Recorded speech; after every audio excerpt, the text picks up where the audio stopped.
बाल्यावस्था में ठाकुर जी जब खेलने गए, महल को लौट कर नहीं आ रहे। संतों ने कहा कि एक एक करके सब बुलाने गए, राघव जी नहीं आए। अंततः मैया कैकेयी पहुंची। मैया जी ने कहा, राघव घर चलते हैं। राघव जी ने कहा, मैया मैं आपकी प्रत्येक बात को मानने को तैयार हूं, पर ये बता मैया तू मेरी एक बात मानेगी क्या? कौन सी बात? नहीं माँ, एक बार सोच ले, मैं तुझसे जो मांगूंगा ना माँ, तुझे बहुत कष्ट होगा, बहुत पीड़ा होगी। मैया कैकेयी ने कहा, रघुनंदन बस इतना बताओ, उस कार्य को करने में आपका हित है कि नहीं, आपकी प्रसन्नता है कि नहीं? राघव जी ने कहा, माँ मेरा हित नहीं परम हित है और मेरी प्रसन्नता भी सम्मिलित है। मैया कैकेयी ने कहा, अगर मेरे राघव का हित है और मेरा राघव उस कार्य से प्रसन्न होता है तो रघुनंदन यदि इस कैकेयी को अपने प्राण भी देने पड़े तो वो सहर्ष देने को तैयार है। राघव जी ने कहा, माँ प्राण देना तो आसान है, प्राण देने में क्या तकलीफ, एक बार की तकलीफ होती है, पर मैं आपसे जो मांगूंगा ना मैया उसमें आपको पल पल प्राण देने के बराबर कष्ट होगा। अब बताओ आप मेरी बात मानोगी क्या? मेरे लिए वो कार्य आप करोगी? मैया कैकेयी ने कहा, मेरे रघुनंदन की प्रसन्नता के लिए और उसकी कुशलता के लिए यदि इस कैकेयी को कल्पों कल्पों तक भी मरना पड़े मैं तैयार हूं। और मैंने कल अल्प में ही आपसे निवेदन किया, मैया कैकेयी के त्याग की बराबरी हम आप नहीं कर सकते। राघव जी स्वयं कहते हैं कि अगर इस संसार में कोई मेरी माँ कैकेयी को दोष देगा उसे कल्पों कल्पों तक नरक में भी ठौर मिलने वाली नहीं है। जो भी होता है हम भली प्रकार से जानते हैं कि राघव जी की इच्छा से होता है। अब मैया कैकेयी कोप भवन पहुंची और कोप भवन में जब श्री दशरथ जी महाराज ने सुना कैकेयी जी कोप भवन में है, महाराज कोप भवन पहुंच गए। वो दशा देखी, वो परिस्थिति देखी, घबरा गए। फिर भी आज मैया कैकेयी से कहते हैं, प्रिय किसने तुम्हारा अहित किया है, जरा मुझे बता भर दो। सारी क्रोध को एक किनारे रखो, त्याग दो, बस एक बात सुनो, पता है कल आपका राम राजा बनने वाला है कैकेयी। मैं इतना प्रसन्न हूं, आज आप मुझसे जो भी मांगोगी मैं प्रसन्नता पूर्वक आपको देने को तैयार हूं, मांग कर देखो। माँ बोल पड़ी, महाराज नए वरदान की जिम्मेवारी मत लीजिए, पहले 2 पुराने वरदान पूरे कर दीजिए। अच्छा इतनी सी बात के लिए नाराज हो, अवश्य पूर्ण करूंगा, लेकिन पहले आप ये जो मैले कुचैले वस्त्रों में यहाँ पर हैं, आभूषणों से हीन, आप पहले जाकर सुसज्जित होकर आइए। मैया जी गई, श्रृंगार करके आई। महाराज ने कहा, देवी क्या चाहिए? और जैसा कि मंत्रा ने कहा था पहले महाराज से राम की शपथ करा लेना, मैया कैकेयी ने वैसा ही किया था। राम जी की शपथ ले ली। क्या कहा? देवी यद्यपि शपथ की आवश्यकता नहीं है, तुम तो जानती हो हम रघुवंशियों की परंपरा और हमारे रघुवंश की रीति को। ये वो रघुकुल है देवी, रघुकुल रीत सदा चली आई, रघुकुल रीत सदा चली आई, प्राण जाई वरु वचन ना जाई, प्राण जाई वरु वचन ना जाई, सुना हूँ प्राण प्रिय भावत जी का, सुना हूँ प्राण प्रिय भावत जी का, देहु एक वर भरत ही टीका, देहु एक वर भरत ही टीका, दूसर वर मांगऊ कर जोरी,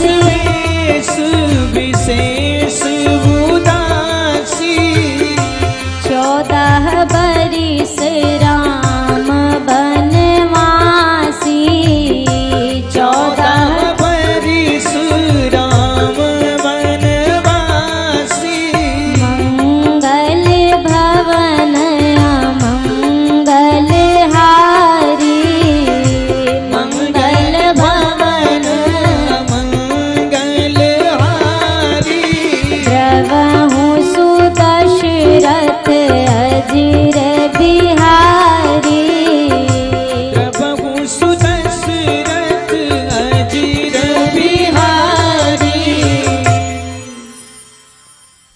सुनहु प्राण प्रिय भावत जी का देहु एक वर भर तहि टीका। हे प्राणनाथ, मैं पहला वर आपसे मांगती हूँ। मेरा प्रथम वर मुझे ये चाहिए कि कल आपने राज्याभिषेक करने का जो निर्णय लिया है, ये निर्णय तो उचित है, पर राजा वो नहीं होगा जिस राजा को आपने चुना है। मैं चाहती हूँ राम राजा ना बने, मेरा पुत्र भरत राज्य करे, उसके भाल पर अयोध्या के राज्याभिषेक का तिलक सुसज्जित हो, ये मेरी इच्छा है। अच्छा, प्रथम वरदान में यदि आप ध्यान दें, प्रथम वरदान को माता ने ऐसे ही कहा, सुनो प्राण प्रिय भावत जी का देहु एक वर भर तहि टीका।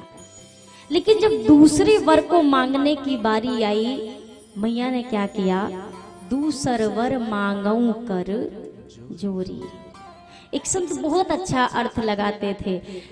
मैया जानती है कि बस इस वर के बाद कभी भी महाराज मेरा मुख देखना नहीं चाहेंगे, जिससे मन ही मन मानो महाराज से एक क्षमा याचना भी है। और क्या कहते, मैं हाथ जोड़कर दूसरा वर मांगती हूँ, जो आपको कष्ट होगा ना प्रभु, उसके लिए यह कैकेयी करबद्ध क्षमा प्रार्थी है, पर क्या करूं, मेरा मनोरथ है।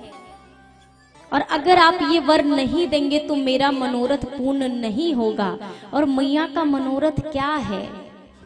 एक सज्जन कहते थे कि संत ने कहा कि मनोरथ जो राम जी के लिए वनवास मांगा, वो तो राम जी का मनोरथ है कि तपस्वियों का वेश धारण करके वन को जाएं, पर मैया का मनोरथ तो मैया के इस वाक्य के बीच में छुपा हुआ है। क्या?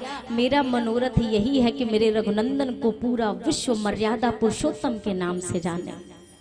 जितने भक्त वन में मेरे राघव की राह देख रहे हैं ना, उनका कल्याण हो, मेरे राघव का दिन दूना रात चौगुना, कहते हैं ना कि नाम हो इस पूरे विश्व में महाराज। मनोरथ तो मेरा ये है, किंतु फिर भी राघव जी की इच्छा अनुसार मैया कहती है, महाराज मेरा दूसरा वर ये चाहिए, तापस वेश विशेष उदासी 14 वर्ष राम बन वासी। दूसरे वर में मुझे ये चाहिए कि 14 वर्षों के लिए राघव उदासीन व्रत लेकर मुनियों सा तपस्वियों सा वेश धारण करके वल्कल धारण करके वन में जाकर रहेगा, उसे 14 वर्षों का वनवास मिले, ये मेरा दूसरा वर है। श्री दशरथ जी महाराज को ना तो अपने कर्णों पर विश्वास हो रहा है, ना मां कैकेयी के वचनों पर विश्वास हो रहा है। कुछ समय के लिए महाराज अभी भी ये सोच रहे हैं कि कैकेयी क्या सोच रही है, कैकेयी शायद मेरे प्रेम की परीक्षा लेना चाहती है कि कल राम जी राजा बनने वाले हैं, जरा देखो तो महाराज राम से कितना प्रेम करते हैं, एक बार पूछ कर तो देखो। महाराज कहते हैं कैकेयी, मैं जानता हूँ मेरे प्रेम की परीक्षा ले रही हो, पर सत्य कहता हूँ अगर रघुनंदन के लिए मेरे प्रेम की ये परीक्षा भी है तो ये परीक्षा मेरे प्राण ले जाएगी। कैकेयी अब सत्य बोल दो कि महाराज ये तो परिहास था। पर मैया कैकेयी ने कहा, महाराज यहाँ पर कोई हास्य विनोद का समाज नहीं है कि मैं आपसे कोई हंसी ठिठोली करूं।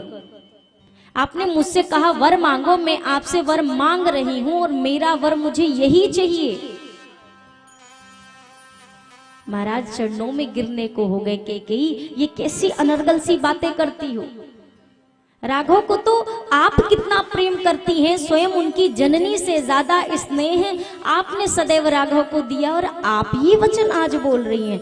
हाँ महाराज, आज मैं ये वचन बोल रही हूँ। मैंने तो सबसे प्रेम किया, मैंने सबका हित सोचा, पर किसी ने मेरे विषय में नहीं सोचा। यहाँ तक कि आपने भी एक बार मुझसे ये पूछना आवश्यक नहीं समझा कि कल ये निर्णय होना चाहिए कि नहीं, मुझे बताना तक जरूरी नहीं समझा। महाराज ने कहा उस इतनी सी भूल की इतनी बड़ी सजा दोगी कैकेयी? मुझसे भूल हुई, पर अपने ये वर वापस ले लो। तुम अगर चाहती हो कैकेयी भरत राजा बने, मैं सहर्ष इस बात को स्वीकार करता हूँ। भरत भी तो मेरा पुत्र है, वो राज्य करेगा मुझे और इससे अधिक प्रसन्नता क्या होगी? मैं तो बड़ी छोटी का अनुमान लगाकर ये उचित अनुचित का विचार कर रहा था कैकेयी, वरना ब्रह्मा जी जानते हैं, भगवान भोलेनाथ जानते हैं कि मेरे मन में कोई द्वेष नहीं था मेरे पुत्रों को लेकर। मैया कैकेयी कहती है महाराज मुझे ये सब अब बड़ी बड़ी बातें नहीं सुननी है, मैं सिर्फ इतना जानती हूं मुझे चाहिए तो मेरे 2 वर चाहिए, वरना मुझे आपसे एक भी वर नहीं चाहिए। किंतु याद रहे आज के बाद कभी भी ये ना कहे कोई इस रघुवंश में कि हम रघुवंशी ऐसे हैं, रघुवंश की परंपरा ये है, रघुकुल रीति सदा चली आई, ये शब्द आज के बाद मत बोलिएगा। आपके पूर्वजों ने जो यश कमाया है ना महाराज, आज यदि उसका लोप होगा तो उसके कारण सिर्फ और सिर्फ आप होंगे। मैया कैकेयी के वचन महाराज को बाण की तरह हृदय पर प्रहार करते हैं। बारंबार प्रार्थना करते हैं मां अपने निर्णय पर अटल रही। प्रातः काल होने को है, सुमंत जी जगाने पहुंचे, पता चला महाराज को भवन में है, वहां गए, स्थिति देखी। हे विधाता, ये अयोध्या में कौन सा अनर्थ होने वाला है? मैया कैकेयी ने कहा सुमंत जी जाकर राघव को बुला कर लाइए। श्री राम जी आए, प्रणाम किया, माता को प्रणाम किया, पिता को प्रणाम किया। पिताजी से नहीं पूछा पिताजी आपको क्या हो गया, ऐसी दशा क्यों है? माता से जाकर कहते हैं मुहि कहू मातु तात दुख कारण, करिय जतन जेहि होई निवारन। माँ पिताजी के दुख का कारण तो बताइए, पिताजी इतने दुखी क्यों जान पड़ते हैं? माँ मैया कैकेयी ने एक एक शब्द स्पष्ट करके बताया, राघव आपके पिता ने मुझे 2 वरदान दिया था, मैंने 2 वरदान में ये मांगा है, प्रथम में भरत का अभिषेक, द्वितीय में आपका वनवास, और उसी को सुनकर आपके पिताजी की ये दशा हो गई है। अगर कोई भी और पुत्र होता तो इन वचनों को सुनने के बाद उसके मन की क्या स्थिति होती, और मेरे राघव जी के मन की क्या स्थिति है? सुनो जननी सोई सुत बड़ भागी। मां वही पुत्र इस संसार में भाग्यशाली होता है जो अपने पिता के वचनों के प्रति अनुराग रखता है, प्रेम रखता है। आप एक व्यवहारिक चीज देखेंगे कि इस संसार में माता जी आप किसी को भी कह सकते हैं, किसी को भी माता जी कहकर संबोधित किया जा सकता है, पर जननी कहकर सबको संबोधित नहीं करते हैं। जननी कहकर संबोधित उसे करते हैं जिसने जन्म दिया हो, वो जननी कहलाती है। और आप देखें राम जी जब आए, प्रश्न किया मोहि कहूं मां तू, हे मां पिताजी के दुख का कारण तो बता। और जब कारण बताया तो अब राघव जी कहते हैं सुनो जननी, हे जन्म देने वाली। अब सोचिए राम जी की जननी तो मां कौशल्या है, लेकिन ये आज मैया कैकेयी कैसे जननी हुई? मैं फिर से अपनी उसी बात को दोहराऊं कि मैया कौशल्या ने राम जी को जन्म दिया है, लेकिन उन ब्रह्म राम जी को मर्यादा पुरुषोत्तम बनाने के लिए आज मां कैकेयी ने मानो एक कदम उठाया। इसीलिए राघव जी कहते हैं मां आज आपने मुझे एक नए राह पर चलने के लिए मानो एक संकेत दिया, एक रास्ता दिखाया। तू मेरी जननी है मां। सुनु जननी सोई सुत बड़ भागी। चरणों में प्रेम रखना बहुत मुश्किल नहीं है, थोड़ा आसान है। सुबह उठे प्रणाम किया, शाम को गए प्रणाम किया, चरणों में तो प्रेम रखा, पर वचन का एक भी प्रेम ना हो तो कि चरण खूब छुओ, बात एक भी ना मानो। सुबह पैर धरा, शाम को धरा, दोपहर में धरा। मैं कहती हूँ दिन भर में 8-9 बार धर लीजिए और पिताजी यदि कहते बेटा एक गिलास पानी दे दो, वो तो नहीं हो पाएगा, बस चरण छू सकते हैं, बाकी कुछ नहीं कर सकते। कैसे संभव है? मेरे ठाकुर जी कहते हैं जितना अनुराग चरणों में हो उतना ही अनुराग माता पिता के वचनों में होना चाहिए।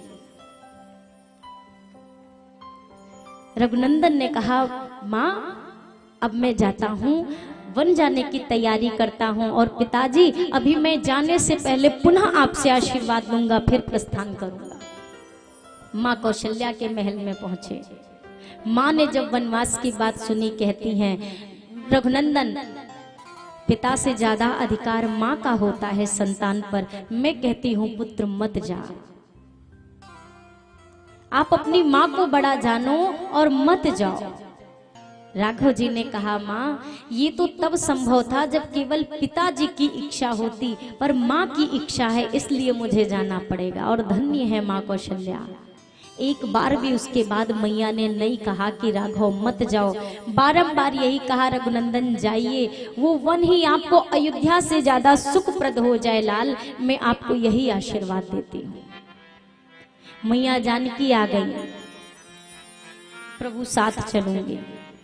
प्रारंभ में कुछ बोला नहीं, माने मौन है, केवल एक टक धरती की ओर देख रही है, कुछ बोल नहीं रही हैं। राघव जी समझ गए माँ के मन में क्या इच्छा है, पहले से ही समझाने लग गए।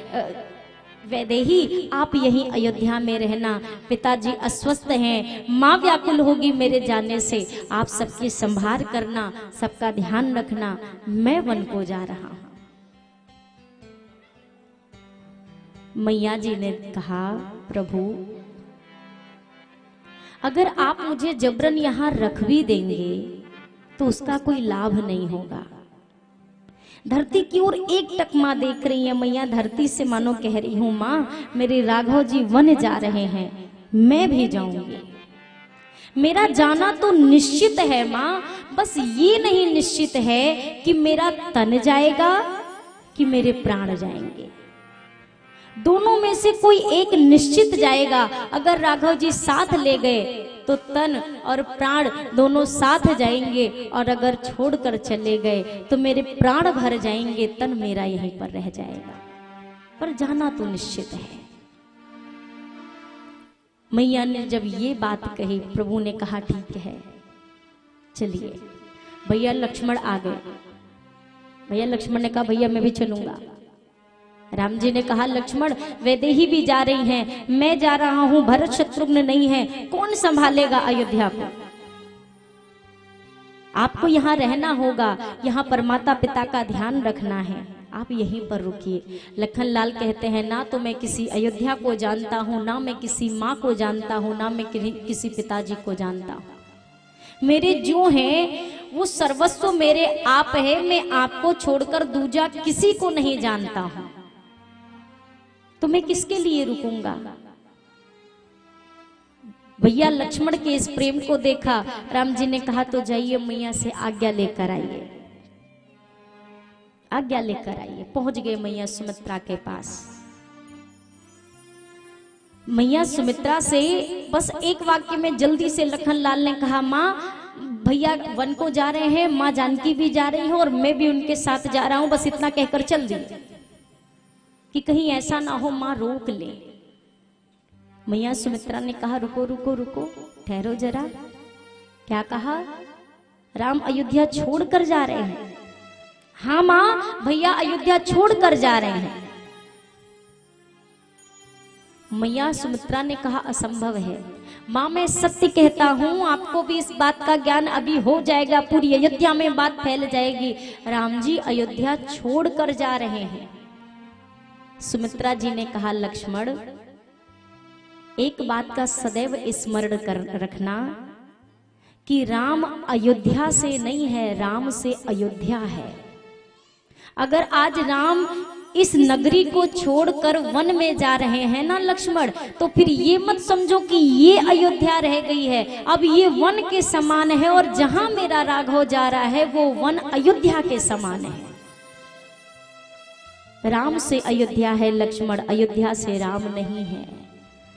और अगर जा रहे हो ना पुत्र तो एक बात सुन लो, तात तुम्हारा मात वे देही। आज तुम्हारी जननी मैया जानकी है। प्रथम बात, तुम्हें मुझसे पूछने आने की आवश्यकता ही नहीं थी। मैंने तो पहले ही कहा है, अगर जाने की इच्छा है अपनी माँ से आज्ञा लो, लेकिन फिर भी अगर आए हो लक्ष्मण तो एक माँ के समान नहीं, एक गुरु के समान तुम्हें कुछ शिक्षा देती हूँ। कौन सी शिक्षा? मैया सुमित्रा कहती हैं, राग रोष ईर्ष्या मद मोह जन सपने हो इनके बस हो। राग रोष ईर्ष्या मद मोह जन सपने हो इनके बस हो। पुत्रवती जुबती जग सोई, पुत्रवती युवती जग सोई। पुत्रवती जुबती जग सोई, पुत्रवती युवती जग सोई। रघुपति भगत जासु सुत होई, रघुपति भगत जासु सुत होई। मंगल भवन अमंगल हारी, मंगल भवन अमंगल हारी। द्रवहु सुदशरथ अजिर बिहारी, द्रवहु सुदशरथ अजिर बिहारी। भैया लक्ष्मण से मैया ने कहा, पुत्र राग रोष ईर्ष्या मद मोह, ये इन 5 विकारों को स्वप्न में भी अपने भीतर प्रवेश मत करने देना। क्योंकि सेवा धर्म कहने में जितना आसान लगता है, सेवा धर्म को निभाना उतना ही कठिन है पुत्र। अगर आप यहाँ अयोध्या छोड़ करके वहां जा रहे हो वनवास में, तो याद रखना, यहाँ पर अयोध्या में जो भी तुम्हारे संबंध छूट रहे हैं उनके प्रति राग की भावना मत रखना, रोष कैकेयी के प्रति रोष मत रखना। राग रोष ईर्ष्या, भरत के प्रति कोई ईर्ष्या नहीं आनी चाहिए कि भरत की वजह से उनकी राजगद्दी की मांग हुई इसलिए राम जी का वनवास हुआ, ये स्वप्न में भी मत सोचना। मद, राम जी की सेवा का अधिकार सिर्फ तुम्हें प्राप्त हुआ है, इस बात का मद अपने अंदर मत आने देना। मोह, पुत्र हो सकता है वनवास में कुछ परिस्थितियां ऐसी बन जाएं जिससे मोह का जन्म होने की आशंका हो। याद रखना, स्वप्न में भी मोह को अपने भीतर जन्म मत लेने देना। ये 5 विकारों को लक्ष्मण अपने भीतर स्वप्न में भी मत आने देना। भैया लक्ष्मण ने कहा, मां जागते हुए तो स्वयं पर अपना एक रहता है नियंत्रण, पर मां स्वप्न पर किसका नियंत्रण होता है? ये विकार स्वप्न में तो आ ही सकते हैं, क्योंकि वो मेरे नियंत्रण में नहीं होगा। तो मां आज तेरे चरणों के सामने ये एक लक्ष्मण एक सौगंध लेता है। मैया मैं सत्य कहता हूं, ये स्वप्न तो तब आएंगे जब निद्रा आएगी, और जब निद्रा ही नहीं होगी तो स्वप्न आने का कोई सवाल ही नहीं उठता। माँ, ये लक्ष्मण सौगंध लेकर कहता है, आज से लेकर आने वाले अगले 14 वर्षों तक के लिए मैं निद्रा का त्याग करता हूँ। माँ, मैं तेरे चरणों की सौगंध लेकर कहता हूँ। 14 साल की वो अवधि मेरे भैया लक्ष्मण ने शयन नहीं किया। लोग कहते हैं बाण लगा था, शक्ति का प्रहार हुआ मेघनाथ के द्वारा, भैया लक्ष्मण मूर्छित हो गए।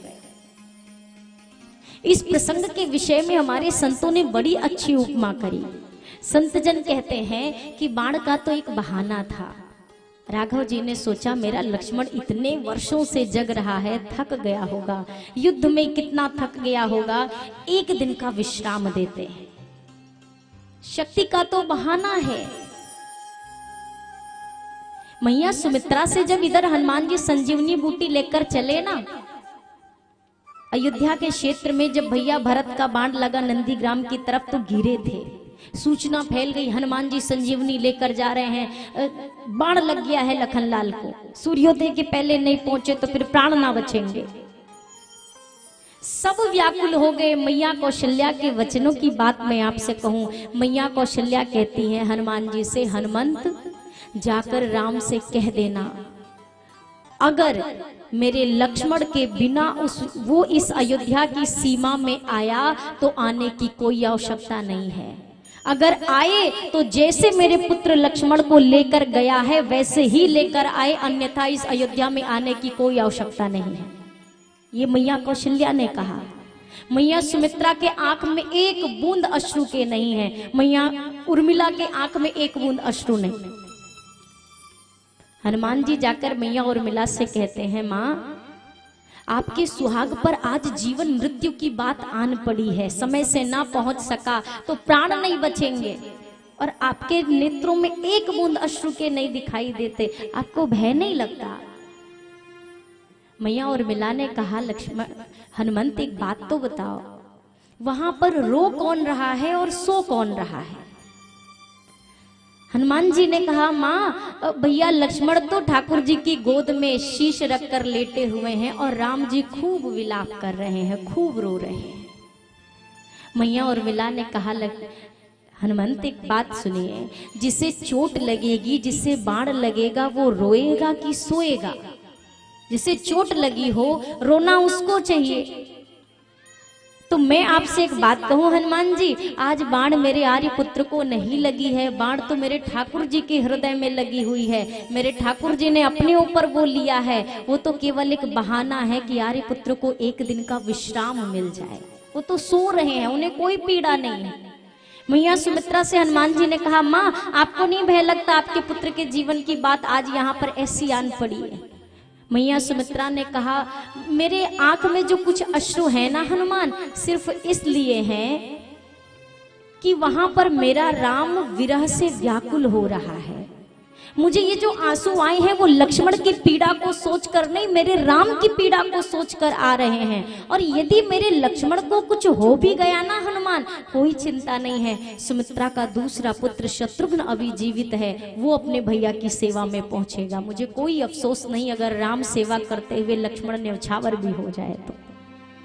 रामायण की किस प्रसंग की बात को आप लेंगे? आप किसे कहेंगे कि ये बहुत बड़ा कार्य करके गए, इनका त्याग ज्यादा बड़ा है? आप यदि तोलना चाहेंगे, संसार में कोई तराजू नहीं बनी है जो किसी के त्याग को तोल सके, जो किसी के प्रेम को तोल सके।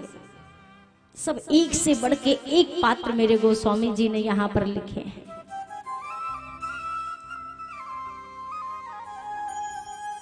भैया लक्ष्मण जाने को तैयार। मैया सुमित्रा कहती हैं, जाना चाहते हो सीताराम जी के साथ वन, जाना तो परंतु मेरे दूध को लजाना मत। अगर जा रहे हो लक्ष्मण तो सुमित्रा के पालन पोषण का मान रखना,